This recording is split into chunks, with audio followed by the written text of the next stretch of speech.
ಪಿತನ ಸುತನ ಮತ್ತು ಪವಿತ್ರಾತ್ಮರ ನಾಮದಲ್ಲಿ ಆಮೇನ್. ಯೇಸುವಿನಲ್ಲಿ ಕೃಪೆ ಇರುವವರೇ, ಈ ದಿನ ವಚನ ಆಲಿಸುವ ಪ್ರತಿಯೊಬ್ಬರನ್ನು ಪ್ರಾರ್ಥನೆಯಿಂದ ನೆನೆಸುತ್ತೇನೆ.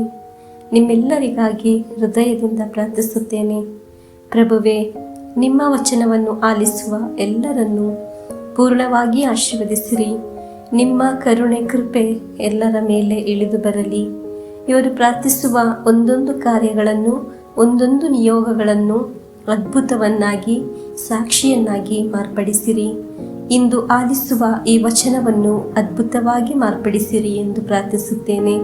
ಡೈಲಿ ಬ್ಲೆಸ್ಸಿಂಗ್ ಆಲಿಸುವ ಒಂದೊಂದು ಕುಟುಂಬವನ್ನು, ಒಂದೊಂದು ವ್ಯಕ್ತಿಯನ್ನು ಸಭಾ ವ್ಯತ್ಯಾಸ ಇಲ್ಲದೆ, ಜಾತಿ ಮತ ಭೇದ ಇಲ್ಲದೆ ನೆನೆಸಿ ಸಮರ್ಪಿಸಿ ಪ್ರಾರ್ಥಿಸುತ್ತೇನೆ.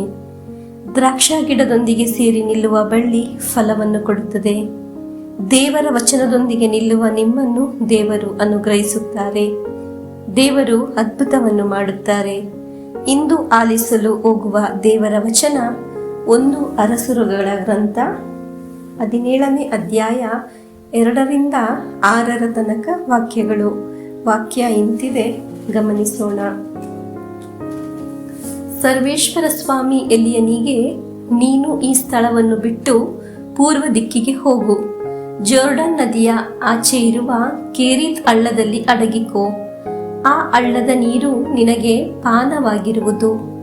ನಿನಗೆ ಆಹಾರ ತಂದುಕೊಡಬೇಕೆಂದು ಕಾಗೆಗಳಿಗೆ ಆಜ್ಞಾಪಿಸಿದ್ದೇನೆ ಎಂದು ಹೇಳಿದರು. ಸರ್ವೇಶ್ವರನ ಅಪ್ಪಣೆಯಂತೆ ಜೋರ್ಡಾನಿನ ಪೂರ್ವಕ್ಕಿರುವ ಕೇರಿತ್ ಹಳ್ಳದಲ್ಲಿ ಅವನು ವಾಸಿಸಿದನು. ಕಾಗೆಗಳು ಅವನಿಗೆ ಬೆಳಗ್ಗೆ ಹಾಗೂ ಸಂಜೆ ರೊಟ್ಟಿ, ಮಾಂಸ ಇವುಗಳನ್ನು ತಿನ್ನಲು ತಂದುಕೊಡುತ್ತಿದ್ದವು. ಹಳ್ಳದ ನೀರು ಅವನಿಗೆ ಪಾನವಾಗಿತ್ತು. ಪ್ರಿಯರೇ, ಈ ವಚನವನ್ನು ಆಲಿಸುವಾಗ ಕೆಲವು ಕಾರ್ಯಗಳನ್ನು ನಾವು ಗಮನಿಸಿದುಂಟು. ಪ್ರವಾದಿಗೆ ಭೋಜನ ನೀಡಲು ದೇವರು ನಿಯೋಗಿಸಿದ್ದು ಕಾಗೆಯನ್ನು. ಆ ಕಾಗೆ ತಪ್ಪದೆ ಬೆಳಗ್ಗೆ ಹಾಗೂ ಸಂಜೆ ಭೋಜನವನ್ನು ನೀಡುತ್ತಿತ್ತು. ಕಾಗೆಯನ್ನು ಗಮನಿಸಿದರೆ ಪ್ರಿಯರೇ, ಕಾಗೆಗೆ ಒಂದು ಒಳ್ಳೆಯ ಸ್ವರ ಇಲ್ಲ, ಒಂದು ಒಳ್ಳೆಯ ಬಣ್ಣವಿಲ್ಲ. ಕಾಗೆಯನ್ನು ಯಾರೂ ಸಹ ಇಷ್ಟಪಡುವುದಿಲ್ಲ. ಆದರೂ ದೇವರು ನಿಯೋಗಿಸಿದ್ದು ಆ ಕಾಗೆಯನ್ನು. ಹಲವು ಬಾರಿ ನಾವು ಚಿಂತಿಸುವುದು, ನನಗೆ ಸೌಂದರ್ಯ ಇಲ್ಲ, ನನಗೆ ವಿದ್ಯಾಭ್ಯಾಸ ಇಲ್ಲ, ನನಗೆ ಯೋಗ್ಯತೆ ಇಲ್ಲ, ನನಗೆ ಪರಂಪರೆ ಇಲ್ಲ, ನನಗೆ ಪ್ರಶಸ್ತಿ ಇಲ್ಲ, ನನಗೆ ಹಲವು ಸಮಸ್ಯೆಗಳಿವೆ, ನನಗೆ ಹಲವು ಕುಂದುಕೊರತೆಗಳಿದೆ ಎಂದು. ಆದರೆ ದೊಡ್ಡ ಕಾರ್ಯ ದೇವರು ಪ್ರಯೋಜನ ಪಡಿಸುವುದು ನಿನ್ನನ್ನು. ಯಾರ್ಯಾರೋ ಜೀವನಕ್ಕೆ ಅನುಗ್ರಹವನ್ನಾಗಿ ದೇವರು ಮಾಡುವುದು ನಿಮ್ಮನ್ನು.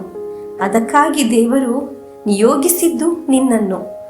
ಪ್ರವಾದಿಗೆ ಭೋಜನ ನೀಡಿದ ಕಾಗೆ ದೇವರ ಇಷ್ಟವನ್ನು ತಿಳಿದ ಕಾಗೆಯಾಗಿತ್ತು.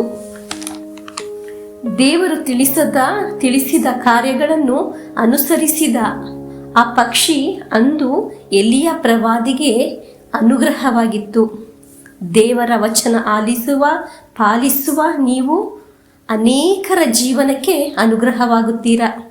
ನಿಮ್ಮ ಮನೆಯ ಹಾಗೂ ನಿಮ್ಮ ಆತ್ಮೀಯರ, ನಿಮ್ಮ ಗೆಳೆಯ ಗೆಳತಿಯರ ಅನುಗ್ರಹವೂ ನೀವಾಗುತ್ತೀರಾ.